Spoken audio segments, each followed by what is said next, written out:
শীতকালে বেশ অনেক রকমের সবজি পাওয়া যায়, শীতকালে কিন্তু রুটি খাওয়ার কোনো অসুবিধেই নেই। কারণ কি শীতকালে বাঁধাকপি, তারপরে এই যে পেঁয়াজ কলি ভাজাটা আমার এমনিই ভালো লাগে, আর বেগুন টেগুন দিয়ে ভালো লাগে না, কিন্তু রুটি দিয়ে খেতে একটু শুকনো শুকনো লাগবে বলে আমি একটুখানি বেগুন দিলাম। তবে আমার একটু শুকনো শুকনো ভাজাটা যাই ভালো লাগে খেতে।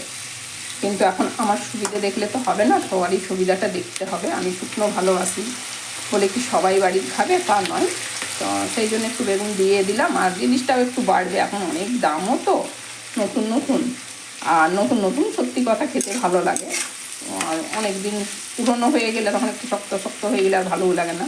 পেঁয়াজ কলি তো খেতে খুবই সুন্দর, ভাতের সাথেও ভালো লাগে, আবার রুটির সাথেও ভালো লাগে। তো যাক, ভাজাটা হোক, টিফিনেরই হচ্ছে এটা, রুটি করব। আর এই যে পেঁয়াজ কলি আলু বেগুন দিয়ে ভাজা আর রুটি, আজকে টিফিন এটাই।